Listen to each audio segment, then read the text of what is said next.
Hey, what's up, guys? We've got another episode of Homefront Harmony for you, and we talk about all different kinds of perspectives on this because we want to provide military families with the resources for mental health, financial, and well-being. So we have to look at every perspective. Now, we had Omar on not that long ago. Many of you know his phenomenal story. What is great is now we get to get the perspective of the military spouse because his wife is here. Hey, Aubi. Hi, how are you? I'm good. How are you? Oh, yes, absolutely. Absolutely. Now, you own the gym with Omar. Yes, ma'am. You're also CrossFit guru as well. Sure, yeah. I'll take the guru title. I love that. You're a mom. Yes. Of two beautiful babies. Oh, thank you. And then you also have fur babies in your house too. Yes, fur babies. Full scale. And you are the wife of a veteran who has experienced some amazing things. Yeah. And come out of them just resilient and strong and positive as the day has dawned. We love Omar on this podcast. So I wanted to get you in just to go over a lot of different aspects, a lot of different areas. But to start it off so everyone else will know, please explain to us how you met Omar, because you guys did not get married until he was out of service. Yes. So we went to high school together. Okay. Funny enough, we went to Las Vegas Academy here in Vegas. It's actually... My niece is graduating from there. Oh, really? What's her major? Singing. Oh, I love that. So She's I was a theater major. soprano. So was Omar. So we went to that high school. I mean, we grew up on different parts of town. So it was really God's timing that we met even at that point. Met there. Followed him on social media because that was like right when... MySpace was the jam, right? So you would add anyone that you remotely knew. Yeah. So I kept up with his adventures and whatnot, and then transferred, you transfer all your friends from MySpace to Facebook. And in 2010, I had actually lost my work phone. It was right before my birthday. And so I was like, oh, I need a personal phone then. Posted my number on Facebook, was like, hey guys, here's my new number. And then I got a text from him that was like, hey, this is Omar from high school. I didn't have your number before, but maybe we should hang out. And literally, we hung out that week, and then we've been together 15 years ever since. But it was right when he was separating from the military. So we got together in April. He had separated in December. Oh, okay. So he was like fresh, like hadn't figured out his career path yet. He was just getting done with his personal training cert that he spent his last dime on. But it was really kind of that separation from like being in the military for 8 years, and then what does life look like after that. So he was full on transition stage with every aspect of every way to it, including his personal life. And good on you, Omar, because my husband asked me out. Okay. Those boys that got the backbone. Literally. Okay. A funny story, on our first date, we were hanging out, and I was in beverage for 15 years, kind of on the nightlife side. So I was out all the time. And if you know anything about nightlife guys, they're not very traditional. And so I was very used to like hanging out, but not She's dating. So politically correct. I'm just trying to be polite because I still have homies in the industry, so love y'all. But it was one of those things. We were on our first date. We're walking around, and some guy came up and was like, "Hey, are you guys together?" And we answered at the same time, and I said no, and he said yes, and I was like, "Oh, this is like a proper date." Like you can tell, like I had really been hanging out with the wrong kind of guys. So I was like, "Oh, like we're on a date. Like this is a date. We're together." And he was really kind of the first one that had like true chivalry. And my dad is very old school, so I recognized it right away, and it almost intimidated me because I was like, "Oh, like what do I do with my hands?" And I thought we were just like hanging out. Like you were pursuing me. I didn't know what that felt like because I was such an alpha that I always. See, I'm a very strong, independent woman. Yeah. But I am, my parents were very affectionate, very open PDA. They were very to each other. You knew they loved each other. My dad would sing to my mom around the house kind of thing. Love that. And when my husband and I got together, he was like, oh, yeah. No, this is what we do. Okay. Yes, we hug. Okay. We hold hands. Yes. We're silly like that. I know. Oh, it talked about that because when we first started dating, that was such a hard thing for me once we were like exclusive and whatnot, especially around work. It'd be like, we would be at the boot camp that turned into the gym. Right. And I'd like want to hold his hand or kiss him. And I could just feel this like hesitation and this like, keeping the veil up. And I was like, this is so weird. Like, I'm a physical touch person. Like that's my love language. That's so my love language. That's how I express myself. And it definitely took some time and understanding of like, he didn't come from a very affectionate home in general. Like just culturally, that was not something he was raised with. And then you add the service element to that and the PTSD and all the things that he kind of went through where it was like, oh, like you're an onion with layers and we're Right. peeling it back. It's more than just like your home of origin. Your home of origin was not like really kissy, huggy, feely, Yeah. expressive. And then he ends up with me, and my family is part Greek. So we grew up like everyone's in everyone's business. Everyone's talking all the time. Everyone's touchy feely. My parents were very, very affectionate. Yeah. And so it was kind of that first like, oh, this is different. Yeah. Okay. Yeah. You like me though, right? Like, Yeah. I love how my father was for being a military man, how Yeah. unabashed in his love of my mother and romance and all that was. But then he also made it really hard to find guys.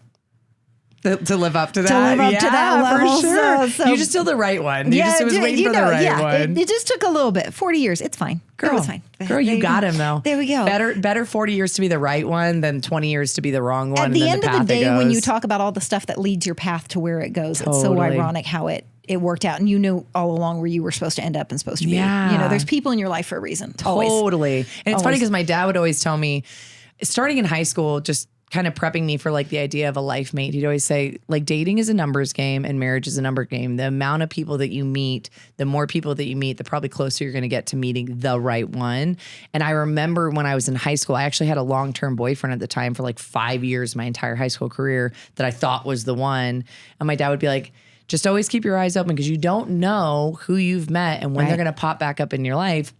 So O and I went to school. I graduated 03, graduated 02, and we didn't get together until like 2010. And we weren't friends in high school. We knew each other. I guess we like Right. signed each other's Acquaintances, yearbooks. yeah. Everyone knew Omar in high school, let's be clear. Because if you've seen okay, him, okay. you knew. You knew. And at our arts high school, he stood out a little bit more even in that sense. There were 7 girls to 1 guy when we went there. So there was not a lot of guys to begin with. And then there was Omar. So everyone knew who he was. But then for us to get together that many years later was just kind of a trip because I was like, wow, Dad, you were right. And then little did I know that he would end up being my husband. Now we've been yeah. together 15 years, which is yeah. crazy. It's so Crazy. phenomenal. Now, you talked about, we were saying before the show that, so you have family that has served. Yes, yes. So I have a whole family of veterans. My dad's father was in the Navy. He was, Navy. Go Navy. He was awarded a Purple Heart after the Korean War. Wow. Then both of my uncles, my dad's older brothers, both served as well. One Navy, one Army.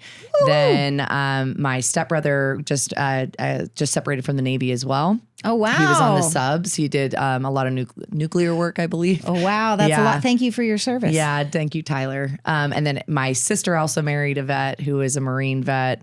And then I married a vet. And then my dad, while he didn't serve, he owns a construction company here in Vegas. And their primary focus and what they do is all accessibility remodeling for disabled vets. He works at that's the VA for the last 30 years. And so awesome. I grew up in his office, going to all of the different sites when he was doing estimates. And while my dad's measuring and stuff, a lot of times I just got to sit and hear stories or ask questions and kind of learn from that. So Yeah.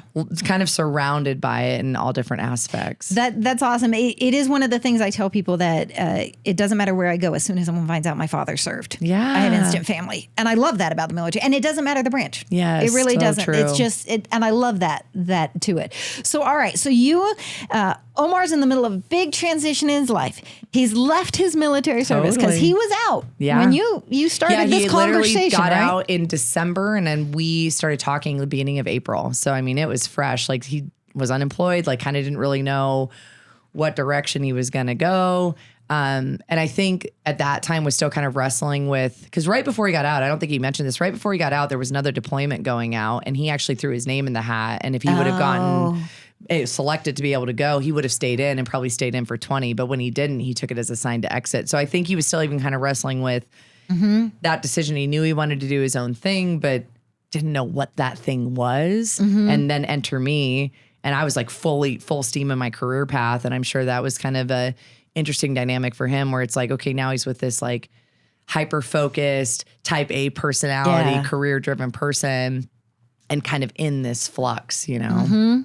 No, and I got to tell you, husband and I first conversation April 1st, first date April 5th. Hey, let's go. Let's go. And actually, this coming April 1st will be the 9-year anniversary of our first ever conversation that I love that. went to its, Yep. April 11th was our first date. So we always joke with people, April Fool's Day. Yeah, we didn't there we fool go. anybody. There we go. There we go. So, all right. So you met him and you guys start dating, and Now he had told us, how that came about to get to the CrossFit gym and to grow and do everything was just kind of a path that just kind of built itself and grew with his friend. How did you end up being involved in that? We literally had hung out on my birthday. Okay. And then had our first official date on the 11th. And if you know anything about Vegas, especially because, again, I was on the nightlife side. And so every bartender you talk to wants to open a bar. Every hairdresser you talk to wants to open a salon one day. And it's a lot of talk and it's not a lot of action. So when we were hanging out, I was kind of in a casual dating phase. I was not looking for anything serious. And he was so good looking. I just kind of wrote him off a little bit like you're probably not as great as you seem. She thought you were cute. I still do. I still get caught by my friends like checking him out. I'm like, yeah, love it. I am into him. Like that has never changed. And I remember like we had hung out and he's like, I just got my CPT and I really think I want to do personal training and one day I want to own a gym. And just I didn't intentionally write him off, but in my head I was like, okay, yeah, I've heard that before. Yeah, I know, right? Like how many people, this town is just full of a lot of talkers, right? And a lot of game spitters. And then I remember we hung out and then next thing I know, he had like a logo and he had made shirts and like organized the whole thing. I was in beverage, so I had access. I was working for Red Bull at the time. I did marketing for them for 10 years. And so I had access to a ton of ice and all this different stuff. So I was like, cool, I'll bring like ice water to your little boot camp, kind of like not knowing what it was.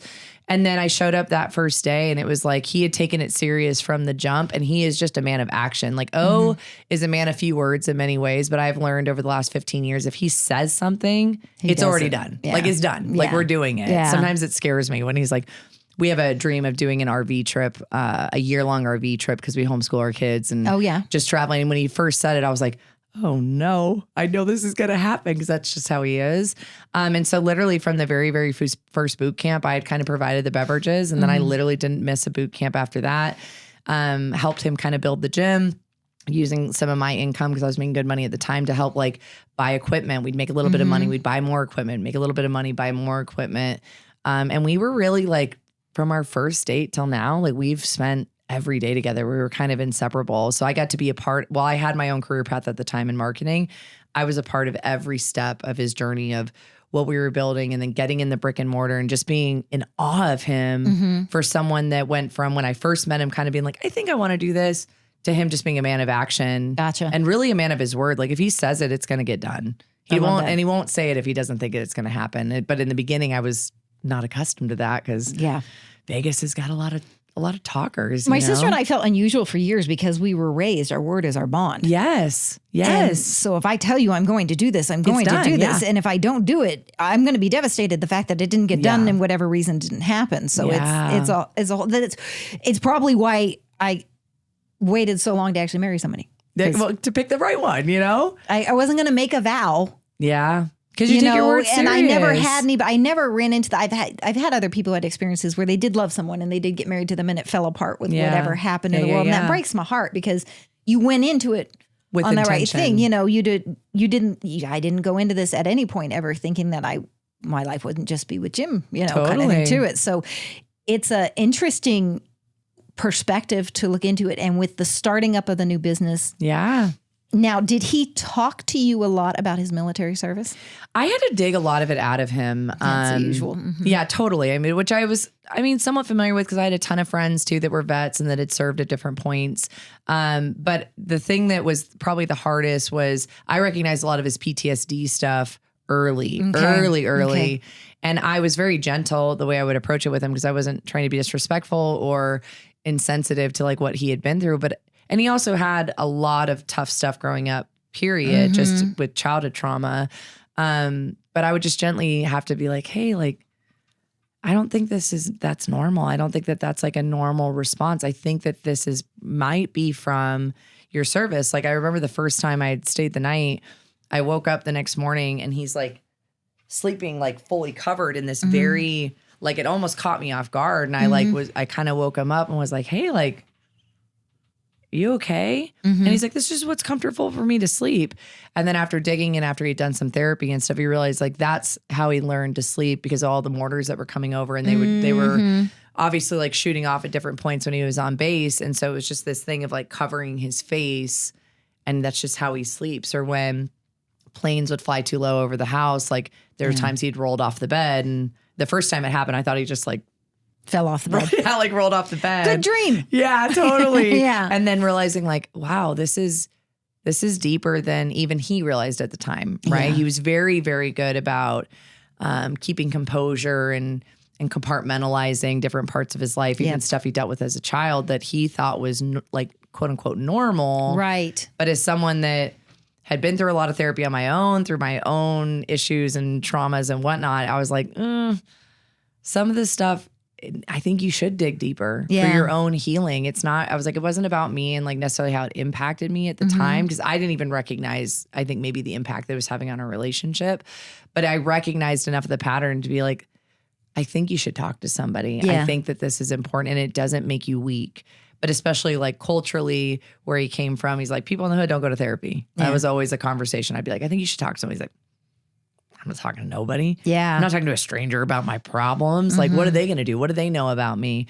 And then it was later, especially after we had kids, that I think he recognizes that there was brokenness that needed to be addressed for his, and even if not for his own healing, for the sake of our kids. So that way he could be emotionally available and not disassociate when things get stressful, because that's the survival mechanism.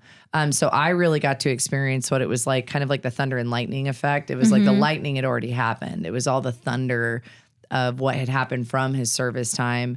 And like most guys, if you're not on the front line of the battle, you minimize how hard it must have been to experience what you experienced or seen what you've seen. Oh, yeah. There's stories my dad never told. Yeah. He would tell us some stories, but there's stories he never told of it. And what I love is we're having this consistency with our guests that I appreciate so much. It is the raw, open honesty about what they've been through and where they've been at. And if, like, I had a good childhood. I didn't have stressors other people had. I didn't have some of the drama other people have. Yeah. So maybe I wouldn't recognize PTSD symptoms in someone the way someone who had that childhood. But I will recognize stuff that I go, huh. And you're right about the approach, because egos are so delicate. I don't care if you are male, female, animal, what you are. Egos are so delicate. And the way you broach a subject like this, I have a big thing about crying. I hate crying. I do it a lot more now because I'm hormonal. Yeah, I know. I've always cried. I'm a crier. But to me, it was weak. And my sister constantly, because she is a very open with her emotions girl, she's like, you're not weak if you're crying. It's okay to cry. Yeah. She cried when Peter made the cup of coffee in the Folgers coffee commercial. That's the me. kid That's my made level. a cup of coffee. I'm like, really? But like I would cry at the end of action movies or those. But I've never been a big one on that. But it isn't a sign of weakness. And I remember I tell the story often when my father was battling cancer, and I would get really, really caught up, and I'd be helping everything, but I needed to be strong. Yeah. I needed to be strong for my mom, my sister, my niece. This is who I am. It's my core. I had to be that. Yeah. And he would say I was a cat, because I would come home and I'd go right up and he would hug me, because he has like the best arms, chest, and shoulders. Like, I'm a shoulders girl. And then nobody gets me once I'm in those. Yeah. And he would just hold me. And he said, and I'd hold you and you would cry or whatever. He goes, and then after a minute, you'd stiffen up and I know, cool. And I'd let go. So you just re-energize me to go do my thing. So it's that when you love someone and you have a connection with someone, being able to read how you can help them and address it. And especially because, Omar didn't really dive into that side of his healing until, I don't know, it was like 2020. So it was probably he said 10 years out of service is when he started it's like really he started realizing. to recognize, and then it, like the digging, like the real deep works was about 5 years ago, especially because we had kids. And I think that made him recognize like his hypervigilance was more than he thought, because now it's not just me. Now there's 2 vulnerable kids that are with us, or just the idea of like if something happened to them, or intrusive thoughts and all of those things. And it was a difficult journey prior to that for me, because I had recognized certain patterns and certain things, his communication, his ability to ice wall, his ability to isolate, and this attitude of, I can be alone and I will be fine. Yep. Because that was that survival mechanism that came partly from his childhood, but then really from his service. Because when O was in, he's always been a very eclectic personality. He's always been different. And if people are going left, he goes right. That's just who he is. It's his nature and personality. And then you put him into the military, where it's like, not that everyone needs to be the same, but there's uniformity in behavior and expectation and whatnot. And he talked about it on the podcast when he was on, about how he never felt like he could be himself. Yeah. And so in moments that he felt like he couldn't be himself, or he felt that the ego getting pressed too much or the wrong questions, I had to really learn how to navigate that, because I knew that he was the one for me. I knew it. So even in those moments, having to give him enough grace to realize that he may not even know the healing that he needed to have, that he needed to go through, but there was no pushing of it, because I knew from having an alpha dad, an alpha male for a dad, that it's like, you want to be the neck. It's a gentle thing. It's not the head. Like, they need to be the head. And O is like that. If I looked at him as like, you need to go to therapy, he would have never gone. Yeah. But gently approaching it and being able to recognize and not making it feel judgmental, or not making it feel like it was a weakness. Right. Where it's like, this is a sign of how strong you've been, that you've gone through all of that alone. And you used one of my favorite things I talk about: give yourself grace. Yes. Give yourself grace. Yes. We are so hard on ourselves, and we won't have, you don't have to delve into it to have a conversation to start the flow. It's like starting savings. Start small. Totally. Build yourself up to where it goes.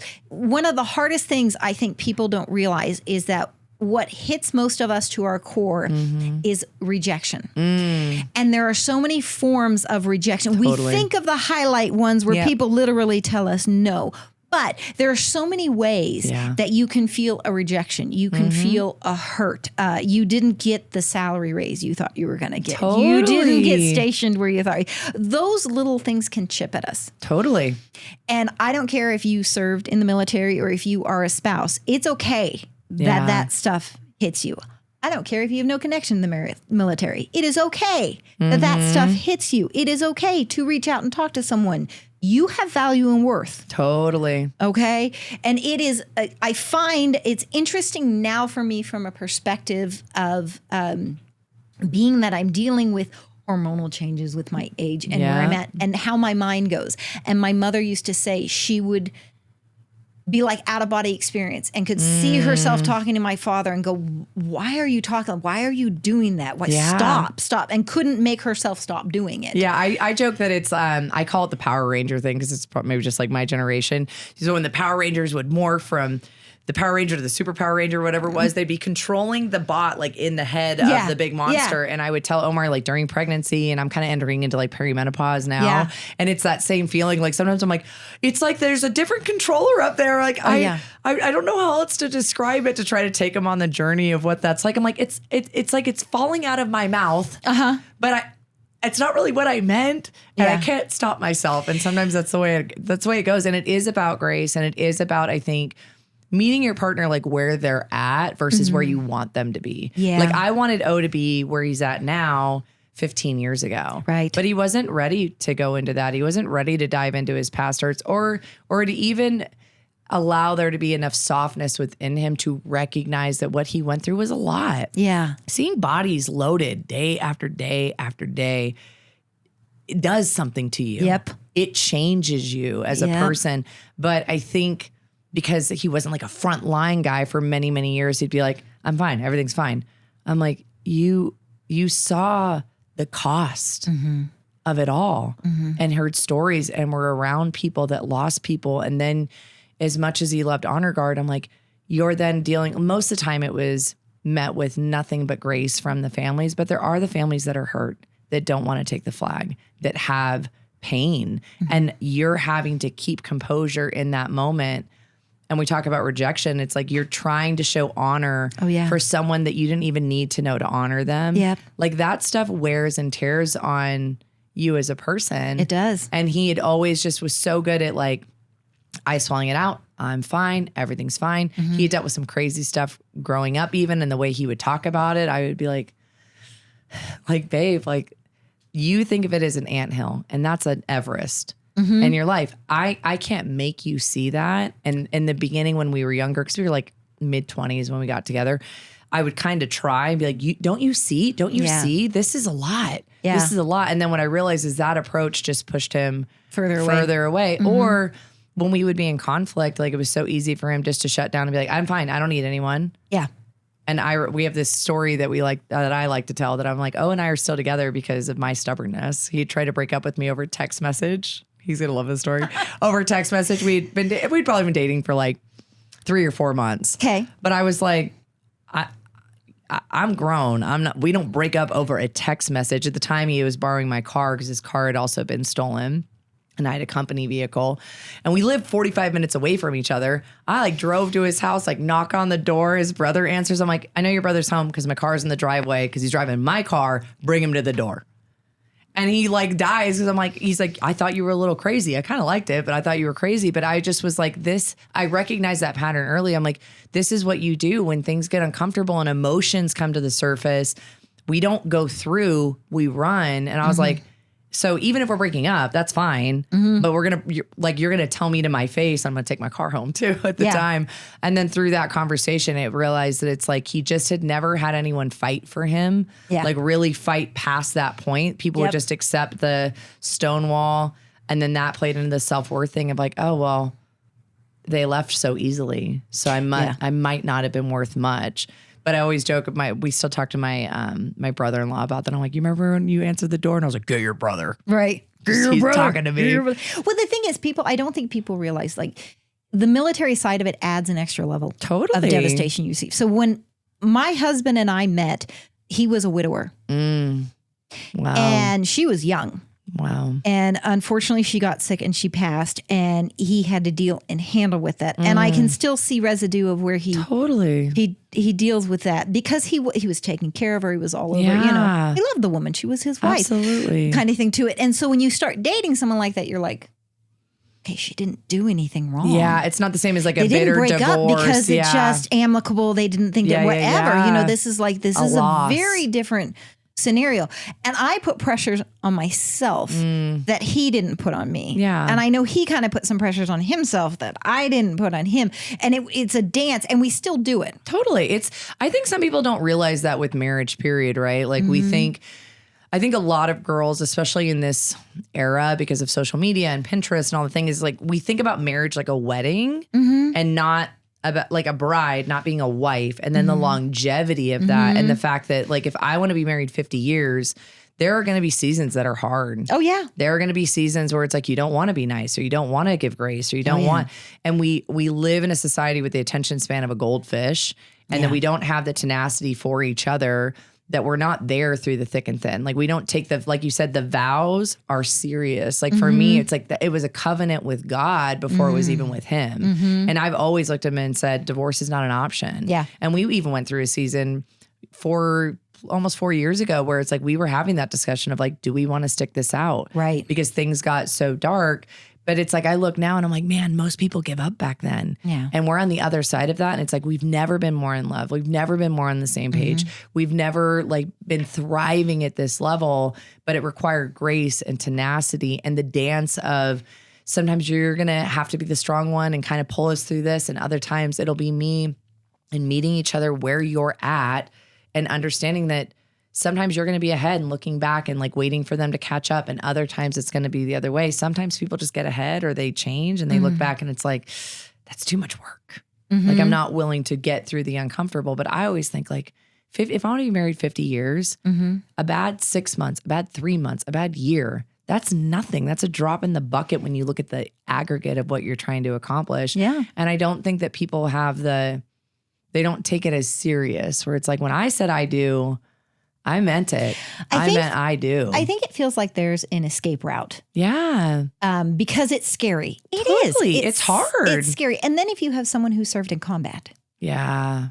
There's a whole nother level of stuff Totally. with that. And the communication is key in life. You always got a communication. And sometimes we all suck at communication. Okay? That for sure. For sure. My husband and I are very good at communicating, but we have had our moments where it's like, it's not making sense at all. Totally, Okay, yeah. it's not happening. Yeah. On that. But that is the key to know that openness, that freedom, and the honesty. One of the things I saw with Omar when he was on the podcast was he was cracking me up because he kept saying, "Oh, I haven't talked about this in forever." Oh, okay. Yeah, and he doesn't could talk about it. stuff with a smile and find the good and the positive in it, which shows you how far he's come. Oh my gosh. Yeah. I mean, he's always been a very positive person. And I think it really stemmed from his service, seeing people die and then going into the funeral and being like, wow, like every day is a gift. And I think his motorcycle accident absolutely augmented that as well, where it's like, it's a gift. Every day is a gift, and his ability to find the silver lining in things is amazing. What the biggest transition has been, though, how he can now reflect, because it's truly in his past now. Where I think in before it was the past, it was still very much living in the present, and it was quiet and it was buried and it was protected, and no one else could see it, but he could feel it, and then I would feel the effects of it. But now he's in this place where it's like, wow, like you've seen the healing. I can feel the healing. His openness, like his vulnerability to be able to talk. And then also a lot of that healing came from talking with other vets. Yeah. And the bond I see that he has, even with my brother-in-law, Brian, it's like they share something that, well, my sister and I are 17 months apart, and we're very, very close. And then we both married military vets that both experienced PTSD in different ways. Yep. Both have their own struggles, both have their own childhood trauma. So very similar in that. And to see there is a connection between them and an understanding that's different. When my brother Tyler got out of the Navy, he was lost. He's like, who am I now? What do I do now? And he struggled with that. And even though when I would try to talk to him briefly, it's like, I can't really offer much other than encouragement and prayer and love. It's very different than him being able to talk to my brother-in-law, Brian, and be like, is it normal to not feel normal? Right. Is it normal to feel like you don't really fit in? Where Omar, for example, he didn't feel like he fit in when he was in, and then he got out and then experienced that in the opposite way too, where it's like, okay, well, I don't really fit in even being out either. Yeah. I'm this kind of hybrid person that's got this discipline and this life that was, and now all of a sudden that's gone, and I'm creating my own path, which is exciting and exhilarating, but it's terrifying. And also like, where's my place? Right. Where's my place even in my family? I mean, O has three other siblings, but the age gap is between 6 and 10 years. So when he left at 18, they were kids. Yeah. And then he played very much like a father role to them while he was gone, because the dad wasn't in the picture at that point. And so it was a lot of his mom calling me like, talk to the kids. So even that dynamic is still there, right? Like he's back living with the family. He came back to Vegas, got his mom a house, got her out of the hood, got her up in a nice place that was kind of near the base. And then he's living back with this nuclear family that is his family, but he's been gone for 8 years. Yeah. And he's such a different person. So even finding his place, even in that, where it's like older brother, kind of a father figure. Oh yeah. Like, where do I fit in here? Where do I fit in work? Like, what do I do? Yep. I'm different than my friends because I'm back home in my hometown, but like what I've been through is different than you. Yeah. I think it's a very normal experience. It's not normalized, where it's a lot of people don't talk about that transition out of like, what does my career look like? What's my path? What's my experience? All I know is this. That's very, very linear in the sense of like, I do this and then this and then this promotion and then this. Yep. And the things that happen in between are different, but there's still somewhat of a path visionary wise that it's like, this is my career path if I stay in. Yep. If I get out, what do I do then? Who am I now? Yep. Like, I'm not the title or in the rank or the role or the collective. I get to really be my own person, and I haven't spent time with that person. Oh yeah. In a long time. Where does that leave me? No, it's amazing the obstacles and the battles that we ensue on. Some are bigger than others. Some affect us bigger ways. Totally. It's I always joke, you seem very similar to who I am. So my husband is a strong man, but he is kinder than me. I love that. I can break people with words. Oh, me and you get along. My dad used to say that my tongue was a sword and I should use it. I should use it delicately. Broken many with my words, and it almost him a few times. And he doesn't get that. But what's funny is because he is such a kind-hearted guy. I mean, don't make him mad. Yeah, for sure. But he's 6'2", broad-shouldered, big guy. Yeah. And he walks in a room and people are intimidated by him Totally. because of his size. Yeah. And then they meet him. He's like a teddy He's bear. like the biggest teddy bear Yeah. you ever met in your life. He's like really just the sweetest. I'm the one you need to be concerned about. I always joke with that with people too. Where I'm like, listen, like don't mess with Omar because it's like he is the chillest person I've ever met. Oh yeah. But I know there's a side of him that can switch. It rarely ever has, and it's never been towards me. Mm-hmm. But I always joke, I'm like, I'm the one you gotta watch out for. Yeah. I'm the one that'll cut you, take my hoops out and fight. Like that's because I'm very, very protective. Like I'm very protective over my people. I was the middle of 3 girls. Both of my sisters got kind of picked on in different ways. And I was the like alpha that like the big brother that was going to fight for them. Mm-hmm. And to this day, it's like, there was a TikTok that went viral where it was like asking moms, like, would you kill for your kid? And it's like these moms are like, well, what'd the person do? And I was like, oh no, I will. If anyone ever Call me. I'll meet you there. done. It's like, I was like, you're dead. My dad had a saying, it's like, I'll get out of jail before you get out of the hospital. I'm like, that's totally my energy when it comes to my family. Like my family, my friends, my people, my circle, I will go to war. For myself, it's like interesting because I kind of turn into like a little waif, like, oh, it's okay. But my people, it's like backpack on, boots on, let's go. Yeah. Like what needs to go down. It's funny because a lot of people, I am the youngest of 2. And a lot of people think I'm the older sister. Yeah, I always get that too. Because I'm the more outspoken one. Yeah. Because my sister really is. She's a very kind person. She's just fine. She's a little more introverted than I am. Same. She just does her thing. I'm the one who's like, "What's up?" Yeah. There was an old. I think it was Bill Cosby routine where he's talking about how the kids were born. Yeah. And my parents said it was my sister and I to a T because first she came out and she's like, "Hello, my name is Amy. I love you very much." And then the second one came out with like a martini glass in one hand, a cigar in the other, like, all right, who's in charge? Literally. Oh my gosh, that's me and my older sister. It's like we call her Google because she's just like a well of knowledge of anything. Her name's Gabby, but we call her Google because she is the epitome of I know a guy or like the most random information. Always so gentle. Even when we were growing up, I would be on top of her like punching her and beating her up, and my mom would like pull me off and be like, you can't do that, and I'd get like a spanking or whatever, and then Gabby would cry. She's like, Mom, she's just a little girl, and protect me, where I'm like, homie, I was kicking your butt, like I deserved that. But it's just her nature. Like she was always so kind and passive, and it's like I have always had that fiery spirit, and it's like my words can be a gift or they can be a bomb. And I've definitely like blown up some people with that because I'm like, oh, I used to want to be a lawyer for that reason. I was like, oh, I just want to argue. You want to argue? I'm really, I got a PhD in that. Like I'll do the research. Yeah. I'll get it done. And it's funny because it's in my relationship with Omar because he's got this it's not silent masculinity, but it's like this silent strength. He's not one to pop off. He doesn't have to puff out his chest. He doesn't at all. And it's that I had been with guys that did, and it actually aggravated the alpha in me, and it never worked out. And it was the silent confidence in him while he could still be this like incredibly positive. Like he wakes up singing. He is like always in a good mood. Like I always joke that like I could come home and our house would be burnt down and we'd just be like, it's all right. We'll figure it out. We'll get another one. I'd be like, what are you talking about? He's so even keel, but it kind of took that strength in that silent way for me to be able to really relax and get more into my soft side and be more feminine, to realize like, oh, you got me. And you don't have to talk about it because you would just be about it. Like if it got to that point, like I don't have to worry about it. But he needed the alpha strength in you for you to be able to help him to talk. Totally. You know, the dance played out.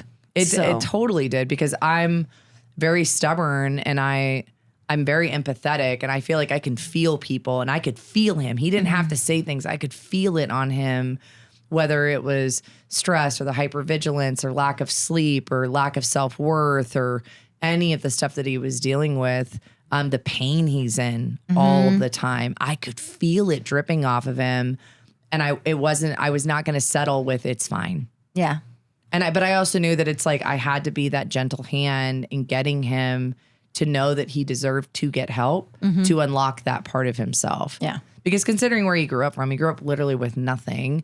And so to even have something, to have a house, to have a car. That's all he needed. Yeah. So that felt like enough versus really getting to experience life because you're not trapped and held back by old habits or hangups or hurts or the things that you bury, the deep, dark stuff where it's like, well, nobody needs to hear about that, or no one needs to hear that story. Where I'm like, that it's a gift to other people. Oh, yeah. And I think as soon as he started to really reposition and realizing like his story, his struggles, his experience with the military, his experience after the military, that actually is a gift to other people. Yep. I think that gave him the permission to talk Yeah. about it more. He's still, to this day, I always tell him, I'm like, man, like the stories that you have could help so many people. And he's now getting better at sharing it, but there's still so much more. It takes a lot to share. We had Justin from Breakfast Brigade on an episode, and he is fabulous. If you haven't followed Breakfast Brigade, go follow Justin.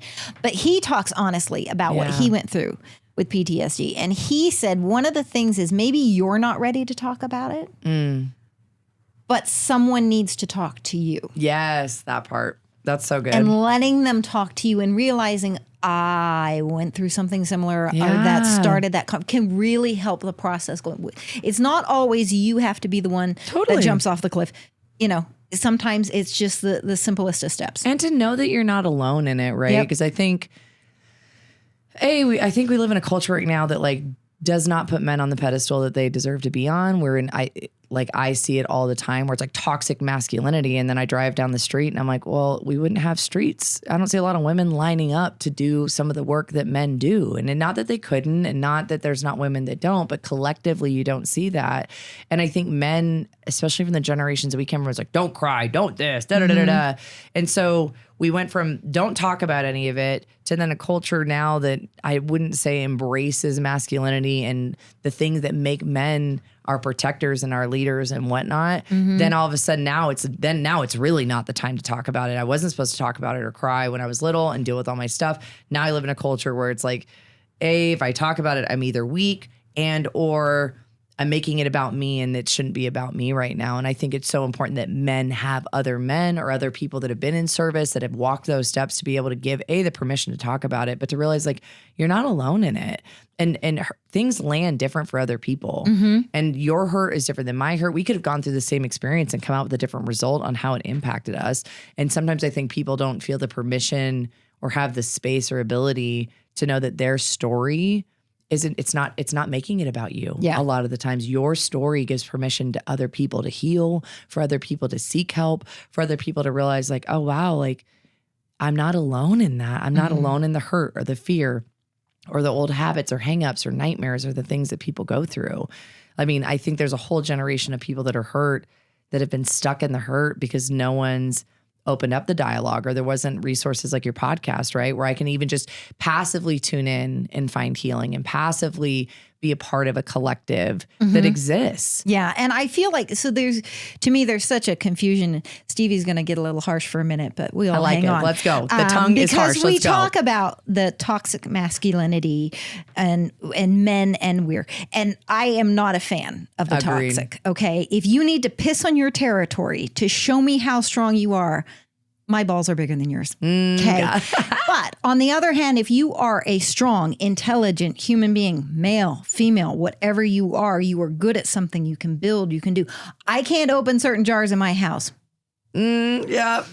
That pisses me off. But I have this 6'2" tall guy that doesn't say anything, just smirks. And opens it. And walks away because he knows it's a battle for me because I'm mad I can't open the jar. And I feel like we have gotten to these such extremes. It's either this or that. And we're hurting ourselves with this or that. And we keep finding reasons to call ourselves weak. We keep finding reasons to find something wrong with ourselves. We doubt we have insecurities. Everybody has them. We're just vocal differently about it. Our actions are different about it. The point when we can make it where it truly is a safe place, where you can truly come talk to someone, where you know when I say to you, if you need help, you come to me, you can do that. I'm not going to make fun of you. I'm not going to tell you you're crazy. I'm not going to lead you any other way. I want to help you get where you need to get. We need to find that definition. Totally. I mean, I like strong men. I'm a strong woman. I was a tomboy most of my life. This stuff is because my sister taught me how to do it. Okay? I am a t-shirt and jeans, hair in a ponytail, no makeup, socks and sneakers, watching football, drinking a beer kind of chick. It's just who I am. That is just how I lay out. And I got told that I wasn't supposed to be that. I wasn't allowed to be that. I was weird because I was that. So I had to try to change who I was. We got to stop making people do that. We got to let people know it's okay if you're a little hurt or if you're a little different or if you're a little Everyone's off. different. And I think it's like sometimes we lose the magic of the fact that we're so individual. We have shared experiences and we have shared hurt, and that's where the bond happens. But it's like you are as unique as your fingerprint. Right. There is no one else that has that. So the game of comparison will rob people. The game of putting people in boxes will rob people of ever finding their purpose, I think, and their true gift, where it's like you're not meant to be like everybody else. Yeah. Like we've gotten to this point where I think we really want to think of everything as so black and white. And it's some things are, a lot of things are not. Right. Most life experience is not. Again, we could go to the same movie and walk out and have totally different experiences in that. And that's no different than how life is for people. And realizing that you don't need to minimize your feelings. If you have them, if you've been through something that's hard, if you've got hurt, if you've got past trauma, it doesn't make you weak. It is your personal human experience. Yep. We all experience this life differently. And part of the human experience are highs and lows, but we will never have the full experience if we minimize the lows or we hide them. Yeah. I will say that for me, one of the biggest things is my sister and I we are so opposite at times. She is my best friend in this world. 100%. Can drive each other insane. That's I how can you know push you're her best buttons. friends. But she is my best friend. We just talked on the phone yesterday. My heart felt warm just because I got to talk to my sister. We don't always agree on everything, but that's my girl. Yeah. That's my sister. And we are so thankful that we had that kind of relationship because not everybody gets that with their siblings. So the fact that we got it is like. I know. I'm best friends with both my sisters, and it's such a gift because I'm like, man, I don't know very many siblings that are that close, let alone we all grew up together and get along, we're all and girls all that, and we all get along. We have our Yeah. things, but it's like they are my people. She calls my husband little brother. Oh, I love that. So she's just Love adorable. that. All right, we are running out of time. But oh my gosh, I loved having you on here. Oh my Thank you gosh, for we have having to me. have you back because Thank this was such a you. great conversation. Thank Oh my you. gosh, thanks for sharing your husband Omar to be on our episode and talk Oh my about all gosh, his stuff thank too. you. It's so good to get someone to talk to get him to share those things because I'm his wife. So when I'm like, that's amazing, da da da da. I think it gets diluted because he's like, well, you think you're my wife. You're supposed to think I'm amazing. I'm like, no, it's so helpful for people to hear that story. So thank you And for having it's me on helpful too. for people to hear your side of it because spouses need to know how they can help, how they can grow. So it's nice for them to be able to hear your side too. Thank you. I appreciate that. Thank you so much for being a part of it. We appreciate you. All right, guys, we're at that time.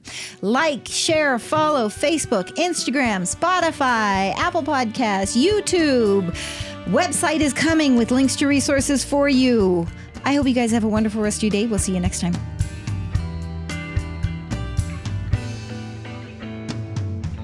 Faded photograph.